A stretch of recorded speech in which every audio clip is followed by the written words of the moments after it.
Imagine a world filled with flowers, colors, tie-dye, and everything other than an intense desire for a simpler existence. This is not just a dream. This is the reality of the hippie movement, a cultural revolution that challenged freedom for everyone. My name is Piper Wyman. I'm Audrey Walsh. And I'm Piper Stroh. And as young individuals who have grown up outside of the hippie era, learning and researching their ways of life has been beyond interesting, and my mom is also very proud of me. So today we're going to be informing the class about hippie culture. First, we are going to talk about their overall lifestyle, then their fashion, the influence of the music industry, their mindset, the flower power movements, and simply their refusal of conformity. So first I'm going to pass it on to Audrey to talk about lifestyle. Okay, so for hippie lifestyle, I'm pretty sure that most of you guys in here have heard someone refer to something as hip. And that's because hippies have a very unique lifestyle and very unique characteristics that make up their culture. So starting off first, their diet is very vegan and vegetarianism based on unprocessed foods, as well as natural remedies and natural medicine called holistic medicine. And they are also very eco-friendly when it comes to the world. I'm pretty sure you guys have probably seen a meme of some sort of a hippie and being eco-friendly.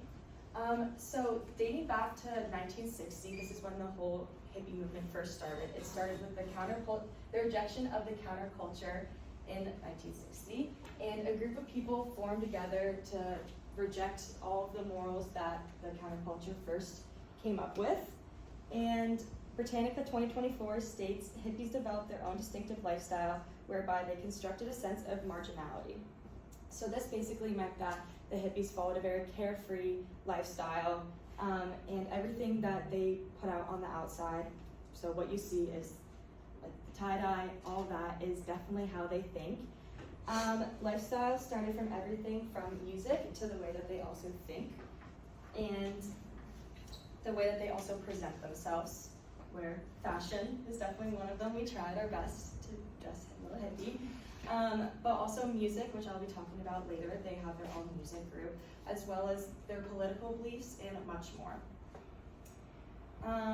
Lastly, Now that we've talked about the lifestyle of hippies, we're going to move on to the fashion. So I'm sure many of you are able to create like an idea of hippie fashion without just looking at us and without looking at the board as well. When you hear hippie, I feel like many of us are able to create like an envision in our imaginations of what hippies actually look like. That maybe are bell-bottom pants or baggy jeans, maybe it's just tie-dye like this bag that I have here. But this bag is so much more than just like a colorful piece of cloth. Instead, it's like a kaleidoscope of liberation. And that was like how hippies used for their fashion overall. Now on the board I have like a couple pictures of hippie symbols that you've definitely been able to recognize, such as the peace sign, which is probably like the most popular one that can be found on many hippie items of fashion. The hippie symbol stands for peace and hope and an intense desire of freedom.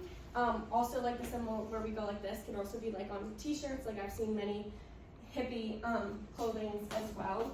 And so moving on, now we're going to talk about a literal hippie who has, reading about him was like really interesting, and his website is called Hippie in the Woods, and so I pulled a quote directly from his website, but I recommend that you all go read about it because it's really cool. He's a literal hippie and he just talks about his whole lifestyle. It's a very unorganized website because it's just like his life, and he talks about his fashion, he talks about essentially everything that we're going to be talking about today.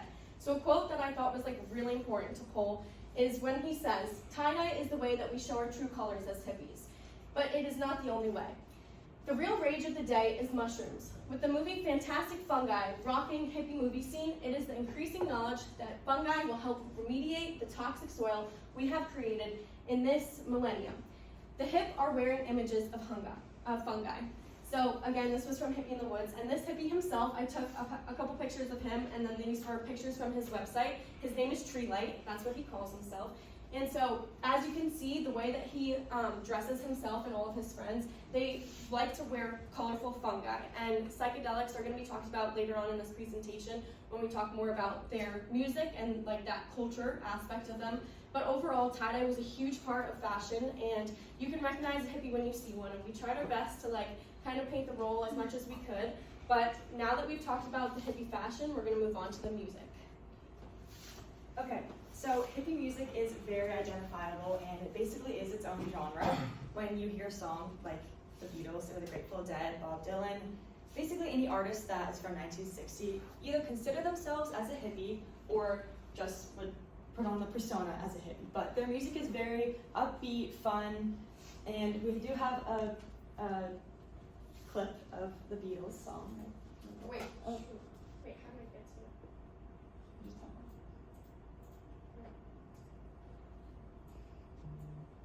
Get out of the presentation. Click on it. Just copy and paste it.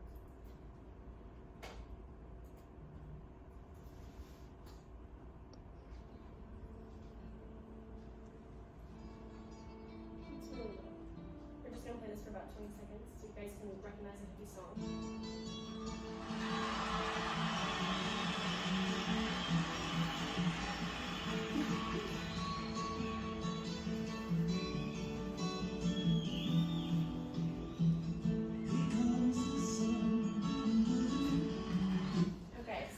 Okay, so that was Here Comes the Sun by the Beatles, and I'm pretty sure you guys have probably heard that song before.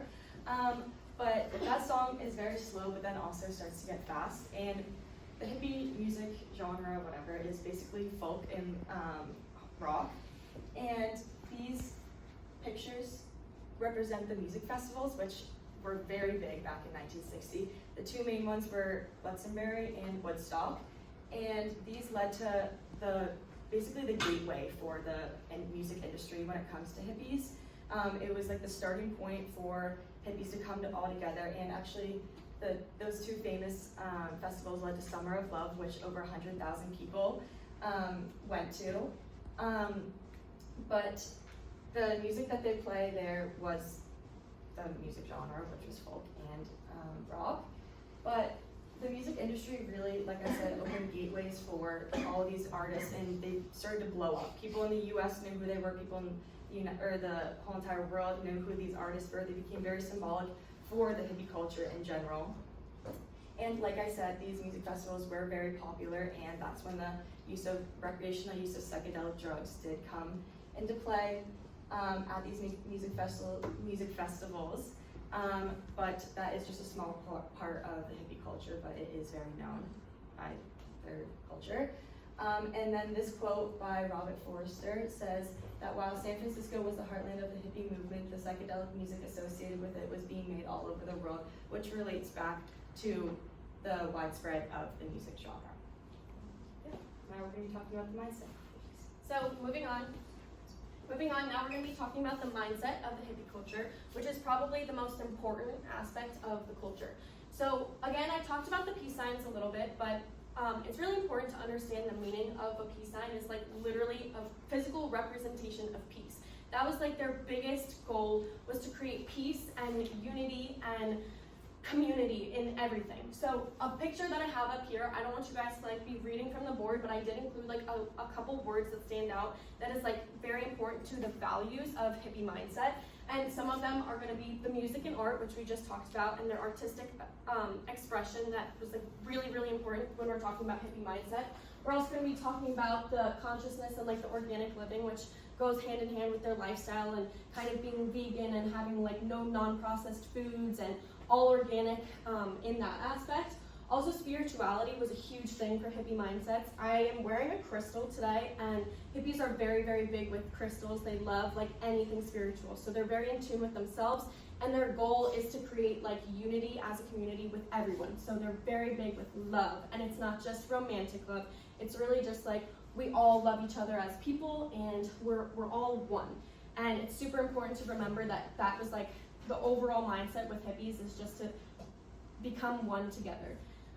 So a quote that I included is, "Hippies stood for the key values that are currently a part of our popular cultural conversation.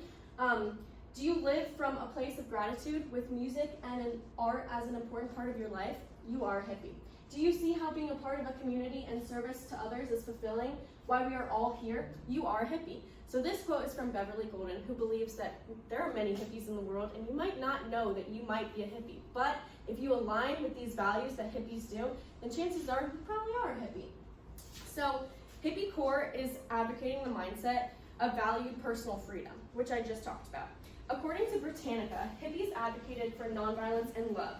A popular phrase of hippie culture was being make love and not war.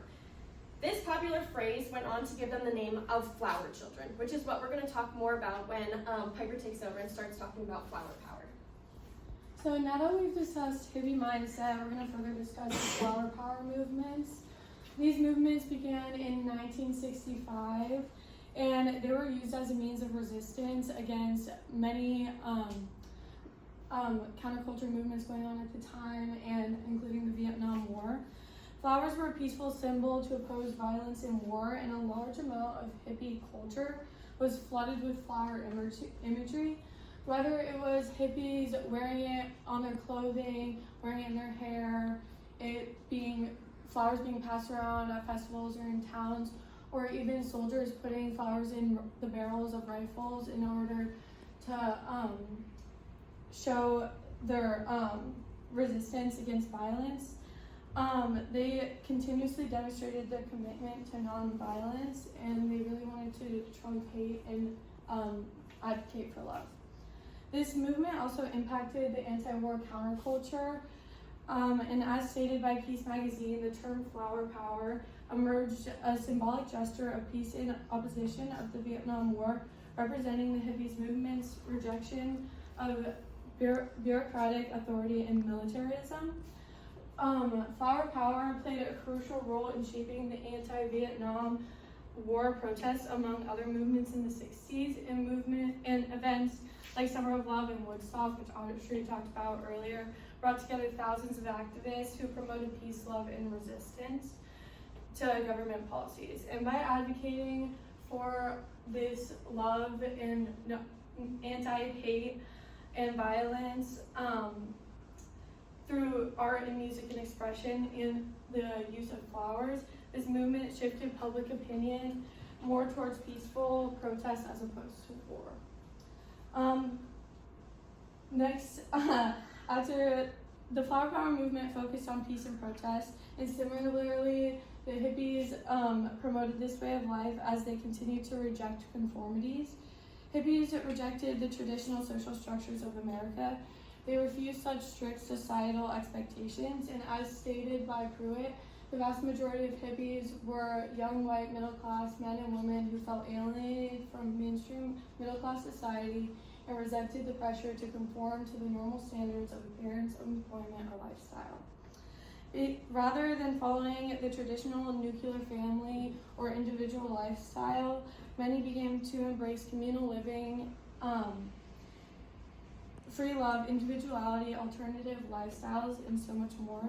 They prioritized a life distant from societal expectations, and they were able to do so by developing their own ways of thinking, and this was outside of conventional societal norms. Hippies opposed a vast majority of political and cultural norms, and as stated by Libre Text, it was characterized by the rejection of these norms, and this counterculture youth rejected the cultural standards of their parents. By disregarding regarding racial segregation, gender roles, marital relationships, and the ideology of the Vietnam War, the hippie culture was tied to activism against government policies and cultural standards. They protested and challenged the more conservative and traditional mindset of the time in the 50s and 60s, and their support of civil rights, environmentalism, peace movements, individuality, and so much more highlighted the hippies' defiance of political, cultural, and societal expectations and their refusal of conformity. And to wrap it up, I'm going to hand it back to Audrey. Okay, now that we've informed you all about everything to do with the hippie culture, we talked about the lifestyle, the fashion, the music industry, the mindset, flower power, and rejection of conformity. And by understanding the culture of hippies, you can understand your own personal journey and you can find what makes you happiest and your own freedom. And by understanding the hippie culture, you can understand how they live in their life and how they do peace, love, and freedom. Thank you.